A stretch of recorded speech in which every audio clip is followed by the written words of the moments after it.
the political landscape is shifting, and President Trump's evolving healthcare plan has thrown a wrench into the gears for GOP leaders.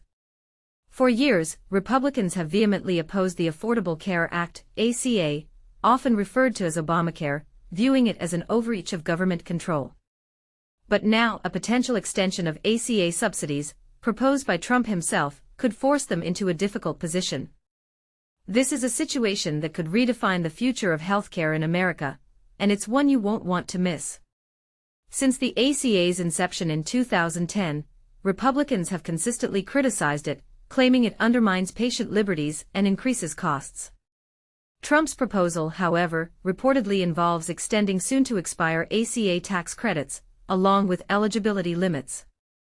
This directly contradicts the long-standing Republican stance, including previous criticisms from Trump himself. This could create a dilemma for GOP leaders in Congress. They may find themselves supporting a program they've spent years denouncing. Speaker Mike Johnson, Republican Louisiana, has been a vocal opponent of the ACA, advocating for its overhaul or even repeal. He and Senate Majority Leader John Thune, Republican South Dakota, previously refused to negotiate on extending the subsidies during a government spending fight, which led to a 43-day shutdown. But here's where it gets controversial. These subsidies are set to expire on January 1st, potentially causing healthcare costs to surge for approximately 22 million Americans who currently benefit from them. This deadline presents a no-win scenario for Republican leaders.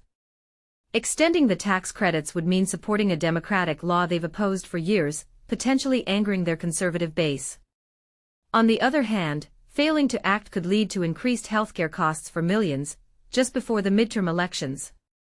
And this is the part most people miss.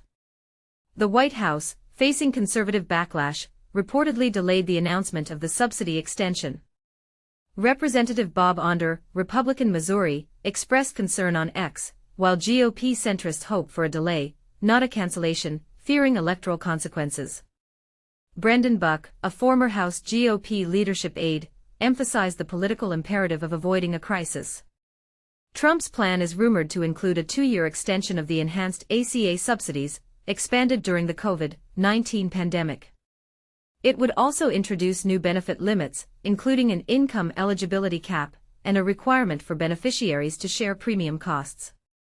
White House Press Secretary Caroline Leavitt confirmed Trump's involvement in healthcare discussions, emphasizing his focus on fixing the system and reducing costs. This proposal marks a significant shift from Trump's earlier stance, where he criticized the ACA subsidies. Democrats, however, have been quick to criticize the plan, warning that the new benefit limits could harm many Americans. What do you think? Do you agree with the Democrats' concerns about the new benefit limits, or do you see merit in Trump's plan? Share your thoughts in the comments below. Senator Jeanne Shaheen, a Democrat, hopes Trump's plan will facilitate a bipartisan agreement. Even some conservatives are welcoming the conversation, with Representative Tim Burchett, Republican Tennessee, suggesting it's a step in the right direction. The situation is evolving, and the future of healthcare is uncertain, but one thing is clear: this is a story that will continue to unfold in the coming months.